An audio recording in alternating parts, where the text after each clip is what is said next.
I, 32 male, and my wife, 32 female, were huge animal lovers, and in our 8 years of being together, I thought it would keep our bond strong. In fact, this is what brought us together in the first place. I remember putting in my dating profile many moons ago about wanting to go on a date with someone who was at the park with my dog. She messaged me back and said that she wanted to do the same. Now our relationship seemed so perfect from the start. We both got along super well, and our love for animals, especially my dog, brought us closer. She didn't have a dog herself, but instead, a cat. The cat and my dog grew to love each other when she moved in with me. I thought that she was the one and the most perfect person I could think of.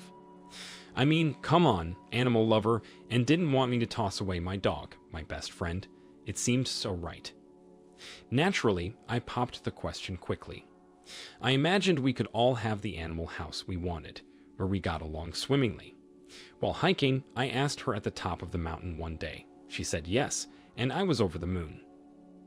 We planned the wedding quickly and had a small ceremony where we and a few family members got together. My dog was the ring bearer because he mattered so much, and neither of us knew anyone with sons to take this responsibility.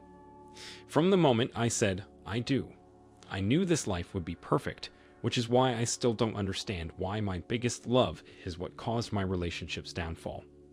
So here we were, happily married and with our animals 3 years into our relationship. Her cat Spartacus got along super well with Bonnie, my dog. Naturally, I figured that our family of 4 would be the idea. Until she asked a question. This was about 5 years into our relationship. She said that we might get him a companion because Bonnie was getting older. I told her nope, he doesn't need it. Bonnie never seemed to care about other animals. He just liked his treats and pets from me. I took him out every day to get exercise, and while Bonnie was still spry and happy, I could tell he was getting old. The vet warned me that his joints were beginning to wear down, and he might not be the energetic dog I've had for over 10 years. She started to ask again. I kept telling her no, that this is a huge responsibility. She worked as a graphic designer, sometimes working long hours, and she didn't have the time for a dog. We had many arguments about it until one day, and she showed me a freaking PowerPoint on why she should get a dog. Convinced, I finally gave in. However, when we went to the shelter, none of the dogs seemed to fit. They were friendly, sure, but she didn't see one that fit her. She told me that she wanted a golden doodle.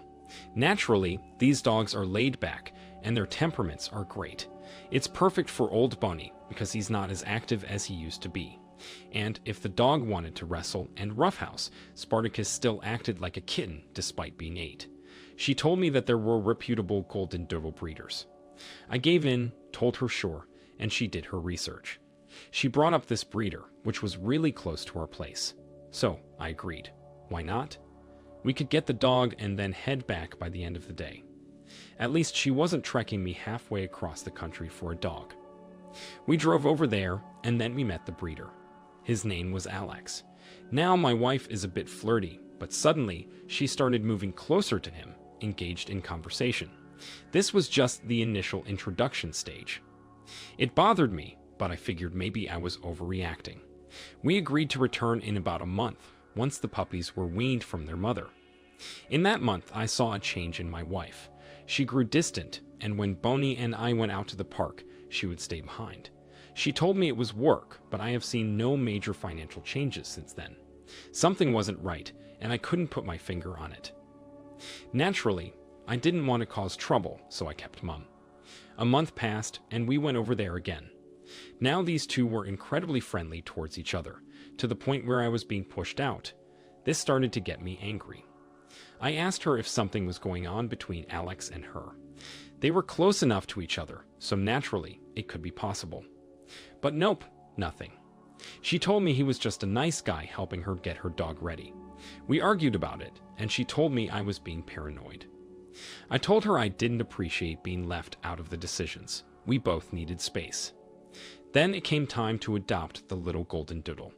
We paid the breeder fee, which is insane.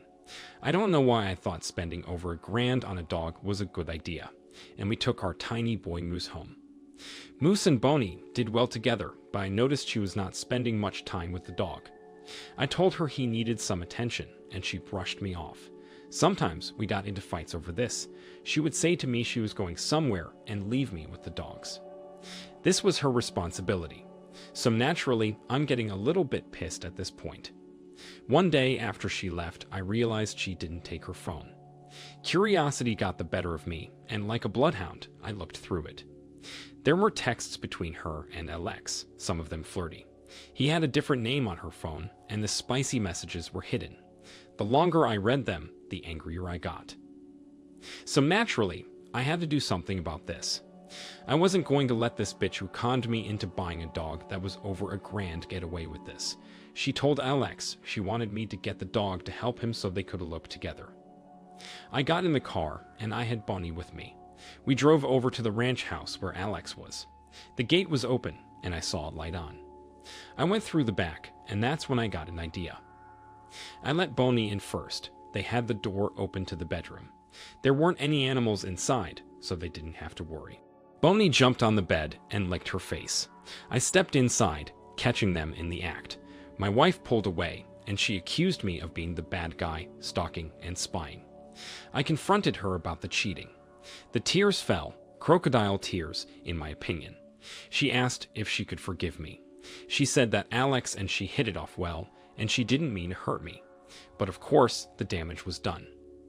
I told her not to come home. I changed the locks and called my lawyer shortly after that for the divorce proceedings. I told her that if she loved Alex so much, she should live with him. The proceedings went through quickly, and I got the house, the cars, and the golden doodle. While he was a handful, he became Bonnie's companion. It's a blessing in this otherwise messed up story. I blasted Alex's breeder business all over social media, posting that he's a cheater, a liar, and will steal wives. Naturally, the public stopped going to his place, and from what I saw, it closed. Good riddance. The dogs, Spartacus, and I are still in that house. She hasn't tried to contact me, and I think she either ran off with Alex or is alone. Neither of them is in my life anymore, and I do not want to find out. OP, what happened to you is terrible. To think that she acted like your perfect partner and then leaves the second someone better comes along is sick. As for the dogs, she got one to help Alex so she could run away with them, which is very selfish on her part. Anyways, I wish you all the best and hope you are able to recover from this. Now let's get into our second story for today. I, 30 male, and my wife, 31 female, have been together for over 12 years. We met when we were young and hit it off almost immediately. We were at a Halloween party dressed in matching costumes without even planning it. I courted her, and within those 6 months, we started dating, went steady, and then 2 years later, I asked her to marry me. I was 20, and she was 21. We got married 5 years later. Yes, it took a while, but between her getting pregnant and me trying to get my degree, things got crazy. School ate up so much of my time. She also went to hairdressing school and worked on the side as a beautician while raising our son. Time passed, and when it was time, we had a wedding. It was perfect. Flowers, extravagance, you name it, we had it. It was the best day of my life. When I think about her eyes, as she said I do, it brings joy to me. Now, though, it brings only heartache of what's been lost. After we got married, we moved into a nicer house. Work was tedious, and for both of us, it was hard to get time for each other. Tommy, my son, grew up, and soon he needed us less. My wife and I started to have more free time. We took advantage of that and encouraged intimacy. However, something seemed wrong. I couldn't shake it, but I had a bad feeling about it. She accused me of paranoia plenty of times, but this time, it felt like there was an exterior force working, driving me crazy.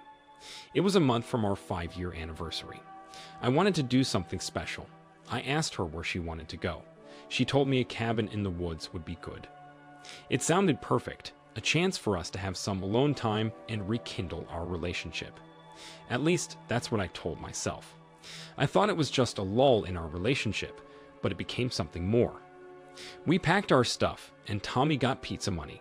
He was 9, and I had a family member check on him, but he's the type of kid that's good with Fortnite and TikTok in front of him, even though I limit that when I'm at home. We drove out to the Smokies and over to our cabin. When we arrived, a man with large muscles and a trimmed beard greeted us. He's the owner of these cabins. When we got in there, I looked over at my wife. She did a full 180 from the woman I'd been with for the last decade.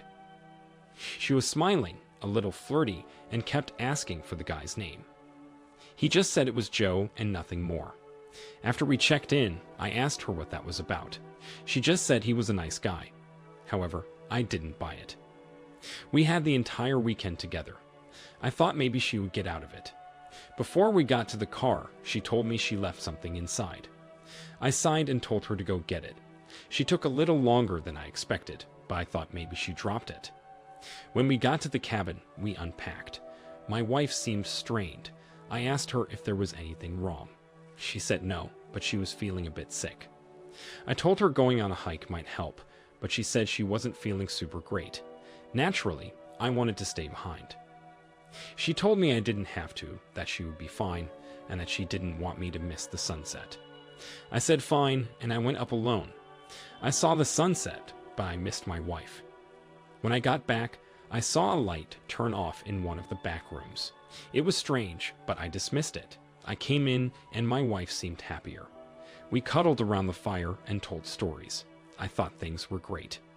The next day, we went hiking and saw more views, but my wife seemed a little distant. She kept checking her phone, even though we weren't in an area with service. I asked her what the problem was. She told me she was worried about Tommy. Yeah, she was worried about something. All right, just not him. That evening, my wife said she wanted to go out to the thermal baths they had.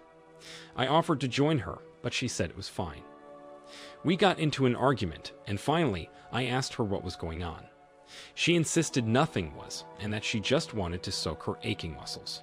She did have some physical problems, but I didn't think that she would soak for well over an hour. When she came back, I tried to have sex with her, but she was acting weird. Sure, it was all right, but she wasn't into it, per se. Now she always seemed to enjoy it until, of course, tonight. Okay, something was very wrong. I tried to ask her again, but she shut me out. The next day, she was sick. I wasn't in the mood to argue, but I wanted to hike. She told me to take pictures and see it without me. I told her that I wanted to go with her. We got into a heated argument to the point that I needed some space. I left the cabin. That was where I made my first mistake. I spent the rest of the day outside, but when I tried talking to my wife, telling her that I was sorry, I couldn't get a hold of her. This bothered me. Even when we had our worst arguments, she would always come back to me. I had a bad feeling in the pit of my gut about this. I got back early, not even bothering to let her know that I was coming back. When I got closer, I noticed the backlight was dimmed and there were sounds. At first, I assumed it was a wild animal, but it wasn't. I opened the door very quietly and peered inside. What I saw was like a gut punch to the heart. There was my wife, riding Joe. She looked happy, more than she ever did with me. I dropped my backpack and stared in shock. When she finally realized I was there, she crawled off him. She told me that she was sorry and she couldn't get enough of him.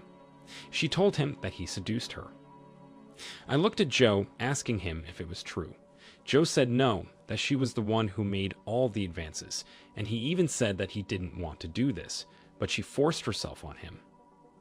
I was crushed. My wife, my love for over a decade, pushed me away for a random stranger. She begged me to take her back, but I told her no. She did this on our anniversary. What was she thinking, doing this sort of thing? I told her that we were over, took off the ring, and said that if she wanted out, she should have said something. That's when she spilled that everything in the relationship was my fault, gaslighting me into making it seem I was to blame for everything. Sure enough, most of the problems were caused by her. In a fury, I drove back, leaving her stranded with Joe at the cabin. If she wanted him so badly, then she could have him. Tommy was a little annoyed that I got back early since he couldn't play Fortnite all the time. In anger, I told him that Mom and Dad weren't together anymore. He asked what happened, and I told him he'd know when he was older. My lawyer helped, and I got the house, the cars, everything. Me and my wife share custody with our son. I don't know if Joe ended up marrying my wife or if he was but another fling. I didn't care. Since then, I've been focusing on my job, raising Tommy, and preventing those same mistakes. I thought I married my one true love, but it turns out she was a monster in disguise. OP, this is quite devastating. Anniversaries are supposed to be special. I know you spent all that time trying to fix things but weren't able to. Her cheating on you is terrible on so many levels, especially on a weekend for you two to reconnect. I hope you're able to find love, and that things get better for you and Tommy. I hope the right one will come along and will communicate her issues instead of cheating on you. Thank you all for taking the time to listen to today's stories. If you enjoyed listening, please feel free to like and subscribe if you haven't already. Also, comment below with your thoughts on what happened. If there is a story you would like to share with me about your own situation or someone else's, then please do not hesitate to contact me. Take care.